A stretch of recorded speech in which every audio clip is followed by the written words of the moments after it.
Hare Krishna to all of you. मेरा नाम आशुतोष महाजन है।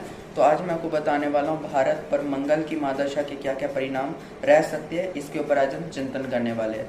मेरे प्रिय सब्सक्राइबर या मेरे प्रिय देशवासियों या मेरे प्रिय सनातनियों, भारत पर 9 सितंबर 2025 से लेकर 9 सितंबर 2032 के बीच में मंगल की महादशा भारत पर चलेगी।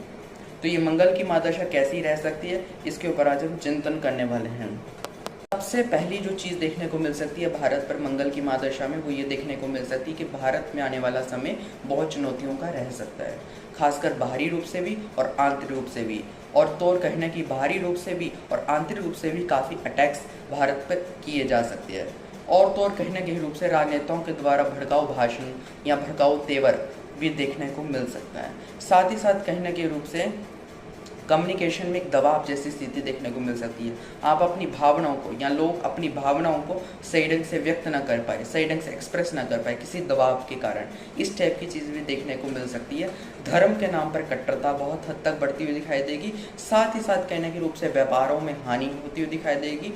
एक व्यापारी और दूसरे व्यापारी के बीच में, या एक राजनेता दूसरे राजनेता के बीच में, या एक व्यक्ति दूसरे व्यक्ति के बीच में, या एक कम्युनिटी दूसरी कम्युनिटी के बीच में आपसी टकराव इतना बढ़ जाए कि कहीं ना कहीं सामाजिक शांति भंग हो जाए उस टकराव के कारण, इस टाइप की चीज़ देखने को मिल सकती है। साथ ही साथ भारत को मरवाने के लिए बाहरी रूप से काफ़ी फंडिंग की जा सकती है, बाहरी रूप से काफ़ी पैसा इन्वेस्ट किया जा सकता है, जिसके कारण कहीं ना कि भारत की जो जीडीपी है, भारत की जो इकोनॉमिक डेवलपमेंट है, वो स्थगित हो जाए, वो कहीं ना कहीं रुक जाए। इस टाइप की चीज़ देखने को मिल सकती है। साथ ही साथ कहने के रूप से भारत के जो बाहरी शत्रु होंगे वो इतने एक्टिवेट हो जाएंगे कि वो कहीं ना कहीं भारत को मरवाने के लिए तरह तरह की स्कीमें बनाना शुरू करेंगे कि किसी न किसी ढंग से भारत कमज़ोर हो जाए और हम आगे बढ़ जाएं, यानी भारत को रौंदते हुए किस तरह से आगे बढ़ा जाए, इस टाइप की चीज़ देखने को मिल सकती है। भारत में गुंडागर्दी की संख्या काफ़ी हद तक बढ़ती हुई दिखाई देगी।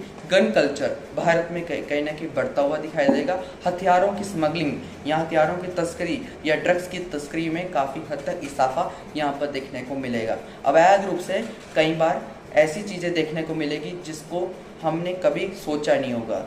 और तो कहने के रूप से भारत को कोई हिस्सा जो वो लंबे समय से चाहता है वो यहाँ पर मिलता हुआ दिखाई देगा। और तो कहने के रूप से ये समय सनातनियों के जागने का समय है। अगर अभी जागे तो ठीक है, लेकिन अगर अभी नहीं जागे तो कभी नहीं जागोगे। तो धन्यवाद, टेक केयर, हरे कृष्ण।